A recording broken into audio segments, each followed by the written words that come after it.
Hi everyone, this is Deborah Clutter.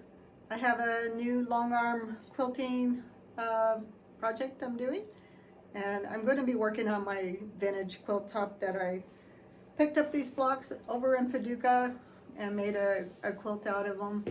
You can kind of see them here, and this quilt is pretty white. The back is white,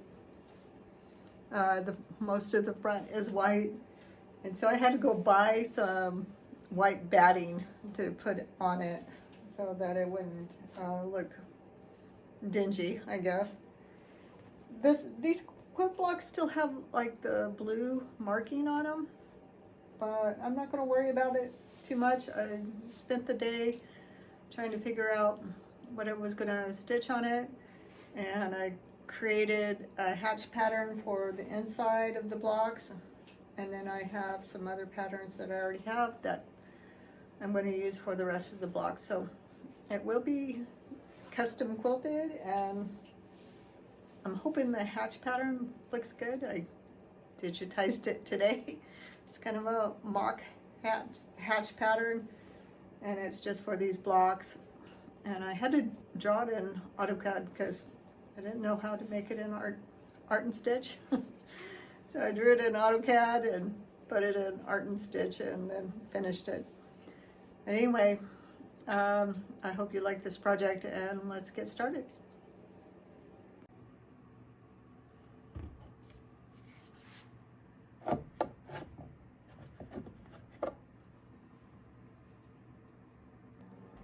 So I'm kind of torn between using this light gray or using white. And I don't know, I don't really use white a lot. They're almost the same. When they're next to each other like this, they're pretty close. I'm torn. What do you guys think? White or the light gray? I'm kind of leaning towards the light gray because I just kind of want it to have a little bit of definition. I think I'll put it on, and I'll put the light gray on and baste it down and see what it looks like.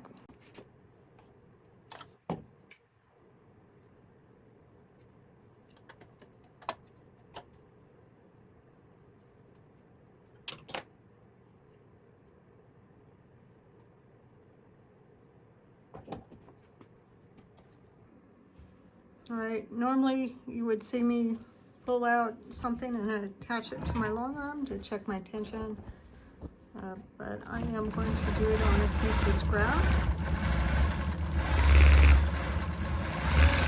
on the side of my quilt here.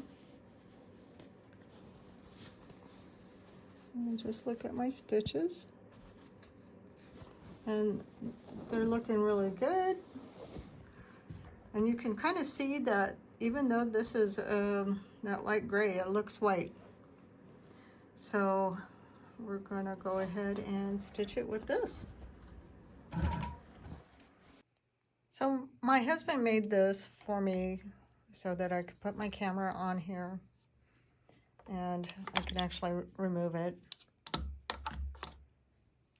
But it's in my way. I can't see the needle very well because I'm like right here and it's kind of bugging. So I think I'll have him take out this part. I mean, it can still hold this, but yeah, it was a little hard to do the stitch in the ditch like that. So let me show you what my quilt project is going to look like. And this is the one I worked on today.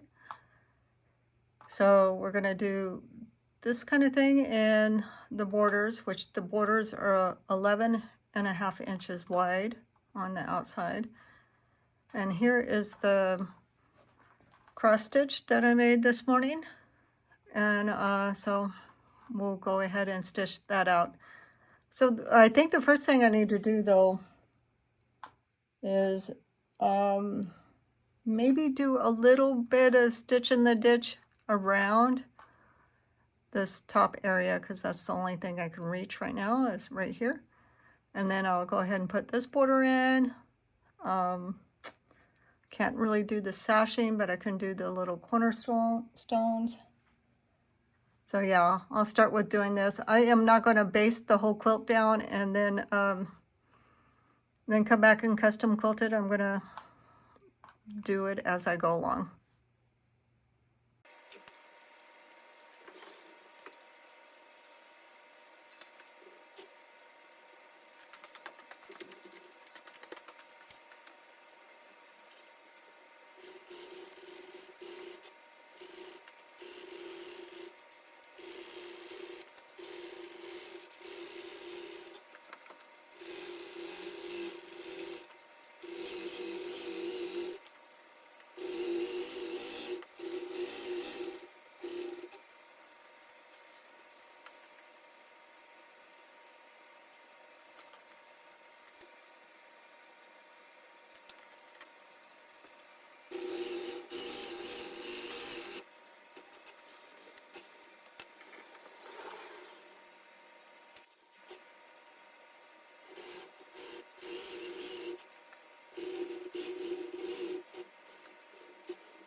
So I'm trying to decide, the seam is actually on this side of the dark fabric.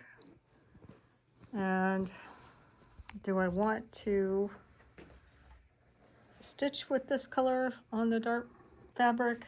I really don't want to change threads, so I think I'll try it and see what happens. Having a little hard time seeing with the camera in the way though. So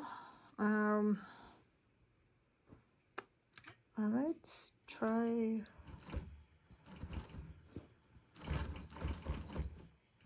putting on the channel locks. So I really do not want to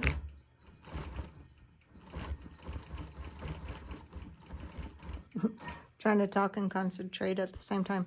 I don't want to have to put on my ruler plate, so I'm gonna stitch down the rest of this line, and then I'll come back and set up the pattern for the top border.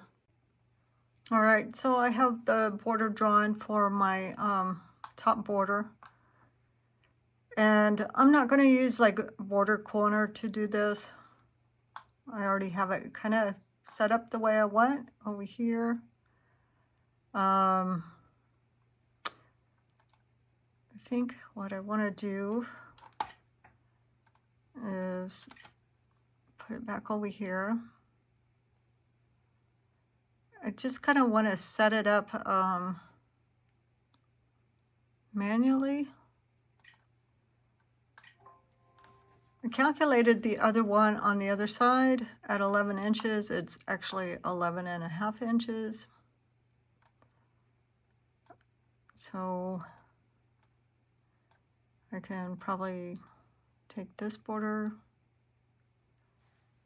and copy it in one piece.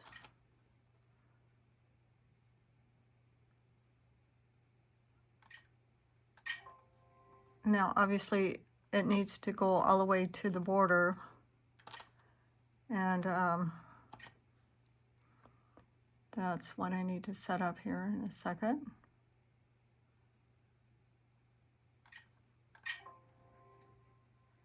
Well, so do you guys see the problem I'm going to have? I'm going to have to roll my quilt up, and there's not much room. I mean, I might be able to get another inch, but this is outside my boundary and it's not going to stitch. So let me see if I can readjust it. So here's what I ended up doing on this border, since I couldn't couldn't exactly quilt all of it in my quiltable space. So I did end up moving every single one of these nodes.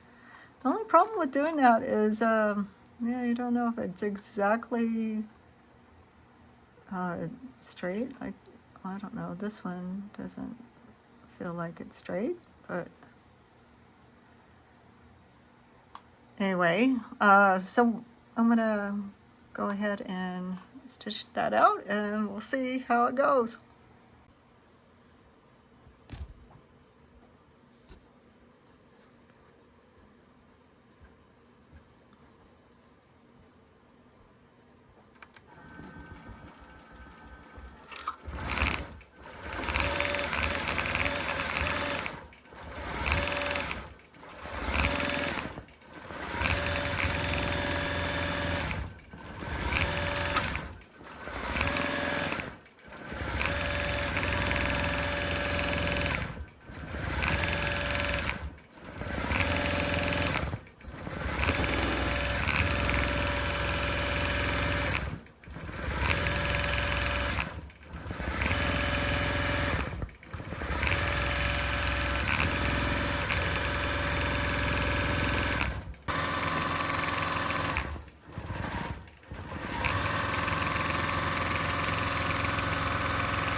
So here's what happens when you don't iron your backing.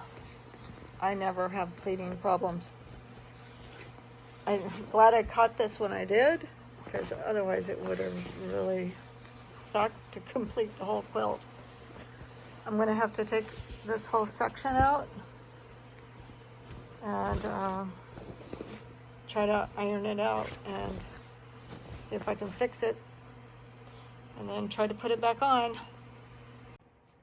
Well, I got the quilt back on the frame. That was fun. And it looks a lot better. This is where the pleating was right down here. Got it all ironed out. And hopefully when I go to quilt this back in, it'll be fine. So I have to stitch in the ditch a little bit, and a couple of places where I had to take it out, and then do this block over. I took all the stitching, which looked like this, out of this block. All right, I am quilting the last block in this first row, and I really didn't show much of how I got here because I had to pleat. I had to take a bunch of stuff out, and then I don't know, just it was one thing after another. And also you can't stitch this too fast or it starts getting the wobbles like it did over here, which, like this one, was really bad. So I'm probably going to turn this quilt because I think it would be too difficult to try to hack my way down it. And then I'm not really even sure what I'm going to do about the sashing. I'm not sure if I want to change thread and try to do the sashing before I move forward. Well, I thought about changing my thread and using some dark thread on here, but I didn't want dark thread on the back. And I could have left the white, but just a little bit of testing I did. You know, even if you got your tension really good, there's some places it wants to show, so I didn't want to do that either. So I'm stitching it in white. I think this kind of looks like a mattress in this design. It obviously looks better when I slowed the machine down and it's not wobbly like it is over here. So these first two blocks are going to be a little bit wobbly, but I think it looks fine. It's just, well, look, this little area right here is still wobbly. I don't know why. It's not like that on the screen, I promise. But I think it looks fine. It's not, I just had a hard time deciding what to do in here, because if I used like some kind of decorative block pattern, you know, maybe feathers or something, then it wouldn't look good. I mean, I would have to, I could have hand stitched some feathers and then did a hatch in between. I just didn't want to do all that custom quilting. I think this will be fine. It'll look pretty when it's done. And hopefully this won't stand out too much. And I'll just keep going. The only thing I'll have to turn and do is these side borders, because I can do all the sashing in the frame, or without turning it.